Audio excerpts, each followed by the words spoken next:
যিনি নামাজ পড়েন না কিন্তু কোরবানি দেন, তার কোরবানি কবুল হবে কিনা? নামাজ পড়ে না কিন্তু নামাজ আল্লাহর পক্ষ থেকে ফরজ, সেই বিশ্বাস আছে, নামাজ না পড়ার কারণে তার মধ্যে অপরাধ বোধও কাজ করে, সে তাগাদা অনুভব করেন, এরকম ব্যক্তি যদি হয় তাহলে এই আল্লাহর বান্দা কোরবানি করলে কোরবানির আমলটা হবে, হবে না এরকমটি বলা কঠিন। কিন্তু তার উচিত কোরবানির চাইতে নামাজের গুরুত্ব বেশি দেওয়া। যিনি কোরবানি দিচ্ছেন কিন্তু নামাজ পড়ছেন না, তিনি কেন কোরবানি দিচ্ছেন? যদি আল্লাহ সন্তুষ্টির জন্য হয় তো আল্লাহ তো কোরবানি দিলে যতটুকু খুশি হবে তার চেয়ে হাজার লাখো গুণ বেশি খুশি হবে নামাজ পড়লে, যেটাতে টাকা পয়সা খরচ হবে না, এত কষ্টও হবে না। তো সেই জিনিসটা না করে তিনি কেন কোরবানি দিচ্ছেন? হতে পারে যে সামাজিকতার কারণে, ফ্রেশ গোশত আহরণের উৎসবে সামিল হওয়ার জন্য। এইসব যদি হয় তাহলে এটা তো সামাজিক কোরবানি, শরঈ বা দ্বীনি কোরবানি না। তো এই সমস্ত ভাইদের উচিত নামাজের গুরুত্ব আরো বেশি করে বোঝা এবং তাদেরকে দাওয়াত দেওয়া। তবে তিনি যদি আল্লাহকে সন্তুষ্ট করার উদ্দেশ্যে করেন, তার ওই আমল এটার কারণে কবুল হবে না, এরকম কথা বলা কঠিন। ব্যবসা কিভাবে হালাল, ব্যবসা ক্ষেত্রে শরিয়া কি বলে, ব্যবসা ক্ষেত্রে শরিয়ার মূলনীতি কি? এটা তো 2 ঘন্টার লেকচারের বিষয়। আমরা শুধুমাত্র কয়েক সেকেন্ডে যে জিনিসটা বলতে চাই সেটা হলো, ব্যবসাকে আল্লাহ তাআলা হালাল করেছেন। আল্লাহ বলেছেন আহাল্লাল্লাহুল বাইআ ওয়া হাররামার রিবা, আল্লাহ ব্যবসাকে হালাল করেছেন। বিধায় আমরা ব্যবসার মানসিকতা লালন করব। বিশেষ করে আপনারা যারা এখানে স্কিলে ট্রেনিংয়ের জন্য এসছেন, আমাদের চেষ্টা থাকতে হবে এন্টারপ্রেনার হওয়ার, উদ্যোক্তা হওয়ার, ব্যবসায়িক উদ্যোক্তা হওয়ার। স্বপ্ন দেখেন, চেষ্টা করেন, সাধনা করেন, আল্লাহর কাছে দোয়া করেন, দেখবেন আল্লাহ তাআলা বারাকা দিয়ে দিয়েছে।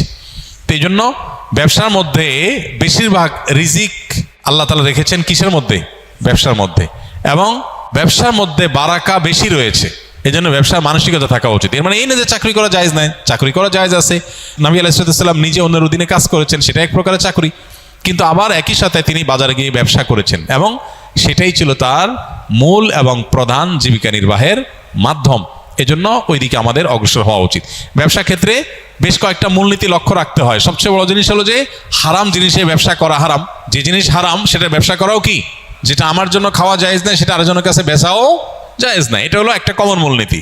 দ্বিতীয়ত হলো ব্যবসা করার ক্ষেত্রে নবী আলাইহিস সালাম বলেছেন সামহান ইযা রাহিমাল্লাহু ইমরাআন সামহান ইযা বা সামহান ইযা ইশতারা। আল্লাহ ওই ব্যক্তির প্রতি রহম করেন যে ব্যক্তি বেচুক কিংবা কিনুক সবসময় সে দয়া পরবশ থাকে, অন্যের অধিকারের ব্যাপারে সচেতন, সব মিলিয়ে তার ভিতরে স্যাক্রিফাইসের মানসিকতা, তার ভিতরে ছাড় দেওয়ার মানসিকতা, আন্তরিকতাপূর্ণ মানসিকতা থাকে। শুধু ঠকানো না, একজন প্রতিষ্ঠিত ব্যবসায়ী, বাংলাদেশের প্রথম সারির টপ 10 or 15 সফল ব্যবসায়ীদের মধ্যে একজন হবেন। ওই লোকটা নাম আর বললাম না। ওনার বিষয়ে এক ভদ্রলোক আমাকে বলতেছিলেন যে আমার ওনার সাথে একটা মিটিং ছিল, তো প্রসঙ্গত উনি বললেন যে ভাই, ব্যবসার বহু সংজ্ঞা তো বই পুস্তকে পড়েছেন, আমি ব্যবসায়ীর ছেলে এবং প্রতিষ্ঠিত ব্যবসায়ী হিসাবে আপনাকে আজকে নতুন একটা সংজ্ঞা বলে যাই। সেটা কি? বললেন যে ব্যবসা হলো সেটা যেটাতে আপনার ক্লায়েন্টও লাভবান হবে, আপনিও লাভবান হবেন। এই চিন্তা যদি করেন তাহলে তার নাম ব্যবসা। আর যদি মনে হয় যে আমি কিভাবে লাভবান হবে সেই চিন্তা করি, ক্লায়েন্ট মরে মরুক, ধ্বংস হয় হোক, তাতে আমার দেখার দরকার নেই, তো এটা ব্যবসা না, এটার নাম ডাকাতি। কথা বুঝে আসছে? দিন ঠিক এই কথাটা বলে, সামহান ইযা বা সামহান ইযা ইশতারা। আপনি ক্রেতা হন আর বিক্রেতা হন, উভয় অবস্থাতে আপনার ক্লায়েন্ট যার সাথে লেনদেন করছেন তার দিকটা আপনার খেয়াল করতে হবে। আমার মনে আছে থাইল্যান্ডের ব্যাংককে একটা দোকানে একটা প্রোডাক্ট কিনতে গেছি আমি। তো যে জিনিসটা কিনতে গেছি, আমার এক নিকটাত্মী উনি অর্ডার করেছেন যে এই জিনিসটা আনার জন্য।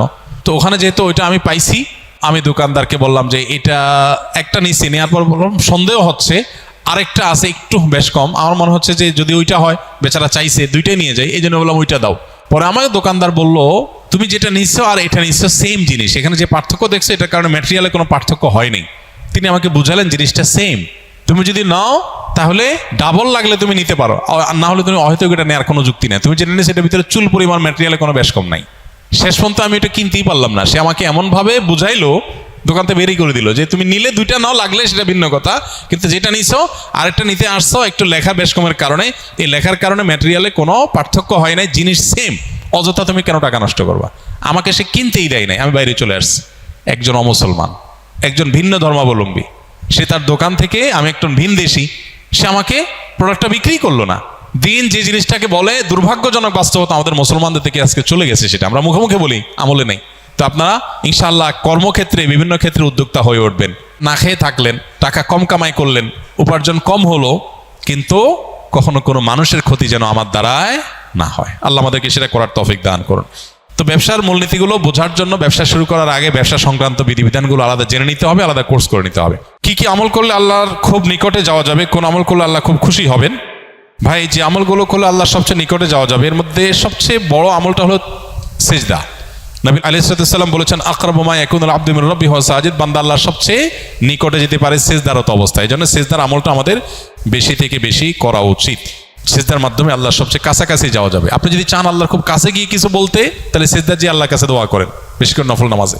এটা হলো আল্লাহর সবচেয়ে কাছে যাওয়ার সবচেয়ে বড় মাধ্যম। আর কোন আমল করলে আল্লাহ খুব বেশি খুশি হন বা সবচেয়ে বেশি খুশি হন, এটা আসলে আপেক্ষিক। নবী করিম সাল্লাল্লাহু আলাইহি সাল্লামকে একই প্রশ্ন করা হলে তিনি কাউকে বলেছেন আউয়াল ওয়াক্তে নামাজ পড়া, কাউকে বলেছেন যে আমল নিয়মিত করা হয় সেটা সবচেয়ে আল্লাহর প্রিয় আমল। তো এটা আপেক্ষিক।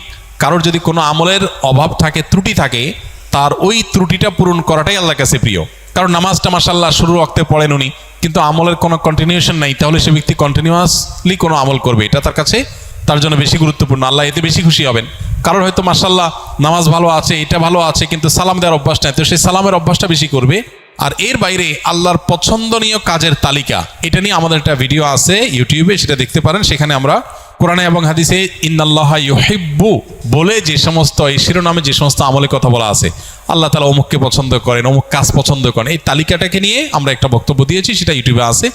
সেটা ফলো করলে, অনুসরণ করলে আল্লাহর ভালোবাসার, আল্লাহর পছন্দের আমলগুলোর তালিকা আপনি জানতে পারবেন।